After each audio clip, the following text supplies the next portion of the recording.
Olá, amigos, sejam bem-vindos a mais um vídeo do meu canal. Eu sou o Lucas Knaip e vamos falar sobre, a Warner Bros, porque tá dando o que falar, tipo, essa negociação, porque, assim, é muito difícil, você olhar pra esse tipo de negociação, não ficar triste com os rumos que vai ter, toda a propriedade intelectual que a Warner Bros produziu, né? E, assim, a Paramount, ela já tá prometendo pro Trump que eles vão fazer mudanças drásticas na CNN, que é o principal canal de notícias da oposição, assim podemos dizer, Tipo, e assim, tem muita coisa que a gente pode chegar aqui e falar, sobre os problemas da Paramount, mas nada me dá mais medo que a Netflix comandando a Warner, porque a verdade é, estão pagando essa fortuna toda apenas para expandir catálogo e, obviamente, ter IPs que possam, assim, fazer eles recuperarem assinantes, Porque a Netflix já dominou muito mais esse mercado de streaming e eles precisam de uma mudança, Porque, assim, em termos de produções originais, a Netflix já parou de encantar há muito tempo, Eles já não produzem um House of Cards já tem bastante tempo,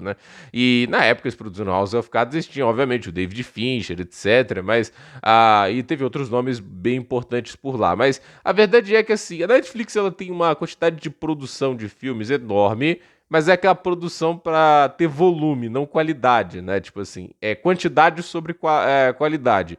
E assim, a Netflix está tendo muita dificuldade de atrair mais o público agora e ter a Warner Bros.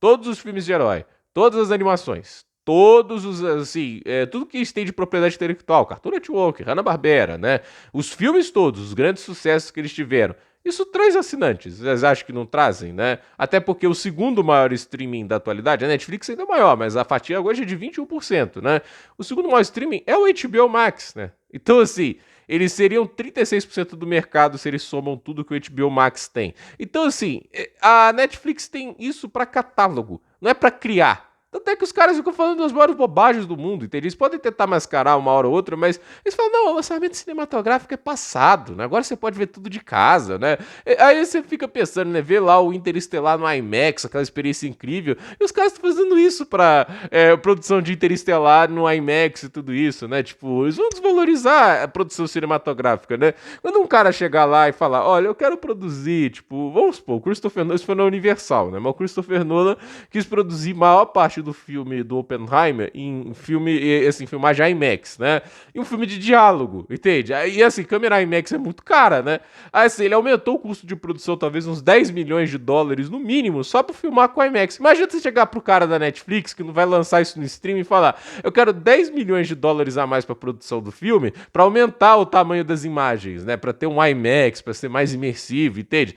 Mas todo mundo vai assistir isso na TV, Assim, é isso que o cara da Netflix vai falar. Aí agora eu tenho que ser obrigado a ver a Netflix falar que, e esse é o ponto do vídeo, só tô no terceiro minuto falando isso, Porque é muito pra digerir, Que a divisão de videogames da Warner Bros. É inútil e sem valor. Um alto membro da Netflix fala isso, E é engraçado, se a gente tirar a Sony, porque aí é sacanagem, eles têm o PlayStation, Mas assim, e um estúdio grande do cinema produzir uma divisão de videogames tão importante quanto a Warner, Eu, pelo menos, não sei, Tipo, mas assim, existe algum jogo da Universal, da Disney, da Paramount que chega próximo? Muitas dessas empresas sequer se dão o trabalho de abrir uma divisão de jogos. A Disney, até onde eu sei, não fez uma divisão de jogos, ela terceiriza, Por exemplo, eles hoje são donos de Star Wars, Quem tá produzindo os jogos do Jedi Survivor, Jedi Fallen Order, é a EA. Entende? Eles terceirizaram pra EA, e deu lá pra Respawn Entertainment desenvolver, fizeram dois jogos muito bons, Mas aquele coisa, a Disney não quis fazer isso, ela não quis gastar centenas de milhões de dólares para produzir. Eles terceirizaram, Aí eles ganham uma fatia menor, mas no final, assim, eles estão ali, tipo assim, dando isso para alguém que tá acostumado com o mercado. A Warner colocou a mão na massa para fazer os jogos deles, das propriedades intelectuais deles, E aí a gente para pra pensar, Os caras produziram a franquia de maior sucesso da história dos videogames, pelo menos do sucesso cultural, Que é a Batman Arkham, Hoje, em sucesso de vendas, obviamente o Homem-Aranha deve vender mais porque a Sony atrela o PlayStation a ele, Você tá atrelando o console ao jogo, Tipo, você compra às vezes um modelo do console com o jogo do Homem-Aranha, etc. Isso ajuda a vender mais, Mas ainda assim, Tipo, você vê ali Arkham Knight, o sucesso que esses jogos foram, o Arkham City, É um negócio extraordinário. Aí você olha, por exemplo, pra Hitman. Hitman também é da Warner, pra quem não sabe, É o jogo do Mad Max, Isso tudo foi feito pela Warner Bros. Games. E aí no final a gente tem Hogwarts Legacy, que vendeu 30 milhões de unidades e deu mais de US$ 1 bilhão. E aí você fala, isso é uma coisa sem valor? Assim, quão imbecil um cara tem que falar isso, né? Assim, aí eu penso, o cara não é um imbecil desse pra falar que o negócio é sem valor. Os caras têm IPs gigantes, jogos que ainda vendem, jogos que ainda dão usuários lá na Steam, como é o caso, por exemplo, da franquia Arca. Entende? A franquia Arca ainda dá uma quantidade de usuários muito grandes para jogos que lançaram há mais de 10 anos. A comunidade desses jogos ainda tá ativa. Eles, né, obviamente, cometeram os erros dele, né? O Gotham Knights não foi um sucesso, né? O Esquadrão Suicida foi um negócio terrível, mas, assim, toda empresa comete erros. A empresa vai lançar um jogo ruim. Se falar que a Warner Bros. Perdeu valor por causa desses jogos, o Hogwarts Legacy ainda vende igual água. Eles deram mais de US$ 1 bilhão à Warner Bros. Games. Então, assim, quando eles acertam com a propriedade intelectual que eles têm na disposição, que não é pouca coisa, né? Cara, é tudo pro sucesso, entende? Aí eu penso, né? Na mão da Paramount, talvez alguém olhe isso pra isso e fala, né? Quem sabe a gente não pode atrelar também a nossa propriedade intelectual, né? Fazer um jogo de Transformers, né? Já que está na mão da Paramount. Entende? Aí eles podem pensar nisso. Na mão da Netflix, gente, eles só estão interessados no catálogo de filmes, porque a mente deles para jogos, tudo isso é muito pequena. A gente não tá falando de uma empresa que nasceu de criar coisas, a gente tá falando de uma empresa que nasceu de fazer aluguel digital. É isso que a Netflix é. Tem mérito nisso. Primeiro, revolucionou. Fez o aluguel digital de muitos filmes, etc. Parabéns, isso é legal pra caramba, né? Pô, revolucionou o mercado de filmes, mas, assim, criativamente, né? Falando de criatividade, tudo isso, né? A questão é, a Netflix é muito perigosa pra gerenciar um portfólio como o da Warner. Dá medo. Entende? Manter os Zaslav como estão prometendo é mais uma ameaça. O que dá esperança, talvez, na Paramount não é que eu acho os Ellisons flores que se cheire, né? É que os Zaslav vai embora. Que talvez eles peguem uma divisão de videogames como a da Warner, que tem tanto potencial, e explorem mais, porque eles têm desenvolvedores maravilhosos. A Rocksteady é fantástica. Eles têm empresas muito boas, fizeram jogos muito bons. O jogo do Mad Max é uma coisa espetacular. E aí você vê assim. E você pode citar Injustice, Mortal Kombat, isso tá tudo da mão da Warner. É muita grana que os caras ganharam nisso também. É caro fazer videogame, mas videogame caro. Por isso que muita empresa de cinema não quer tomar esse risco, porque é aquele negócio, né? Se você já tem prejuízo dentro da indústria cinematográfica, no videogame também pode ser bem complicado. Jogos que custam caro não trazem esse retorno, etc. Mas a questão você quando acerta, você tem uma mina de ouro. Olha o GTA V, gente. Nenhum filme na história deu dinheiro igual GTA V. A Rockstar ganhou US$ 6 bilhões com GTA V. Isso é lucro. Esse é o lucro que a Rockstar teve com GTA V. Eles tiveram um lucro de quase US$ 4 bilhões com Red Dead Redemption 2. E Red Dead Redemption 2 não é nem um jogo online direito, é um jogo single player. Hoje a gente vê, né, tipo, o Red Dead 2, né, teve um modo online que a Rockstar cagou o tempo todo, né, pra focar no GTA V, porque lá as microtransações estavam dando grana. Mas aí a gente fala, né, tipo, cara, isso a Rockstar conseguiu fazer, né? Tipo, fez assim, 2 jogos eles conseguiram basicamente US$ 10 bilhões em lucro, né? É o que é capaz de fazer quando você tem um impacto cultural assim. E a Warner Bros. Ela produziu um jogo que, assim, tá na lista dos mais vendidos da história, que é o Hogwarts Legacy, né? Eles pegaram uma propriedade intelectual de Harry Potter, conseguiram pegar uma parte disso, né? Desse universo fantástico que a J.K. Rowling escreveu, né?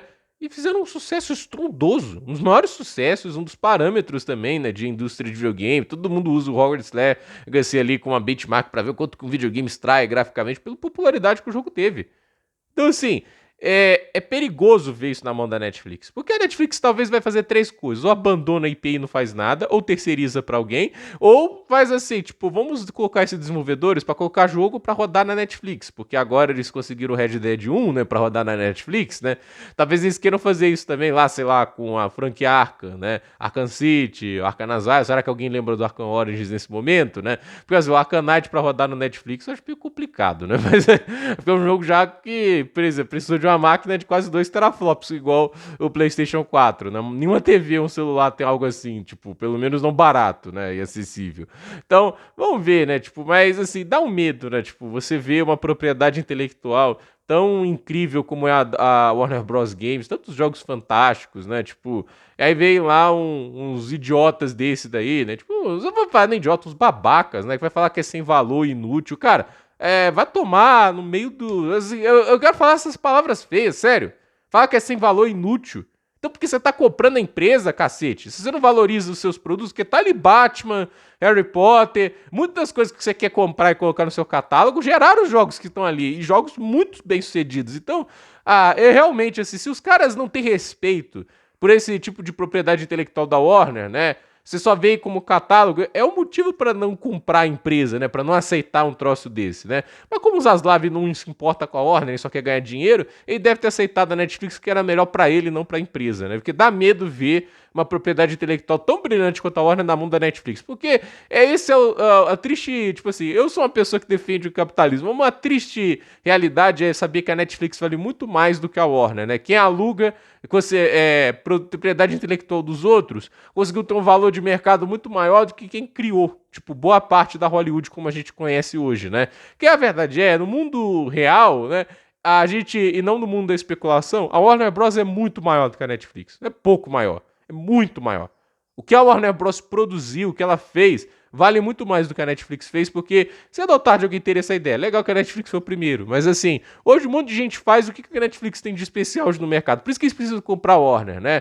A Warner sem a Netflix ainda é a Warner Bros. A Netflix hoje sem a Warner Bros. Tem que depender das bostas que eles ficam produzindo, assim, ritmo de fábrica na China, entende? Né? Aqueles filmes para catálogo deles. Então, vamos ver o que vai acontecer. Cada dia mais torço para a Netflix não comprar a Warner, porque se eles não têm respeito com toda a história que eles produzem, e claramente isso quer no cinema, que até mesmo nos videogames, de uma mega empresa como a Warner, e aí querem tratar isso apenas como um catálogo extra, e vão fazer muito filme merda de toda a propriedade intelectual da Warner, dá muita, assim, margem para interpretar dessa maneira. Então, gente, por esse vídeo é isso, dúvida nos comentários, deixe seu like, se inscreva no canal, compartilhe esse vídeo, e até o próximo vídeo.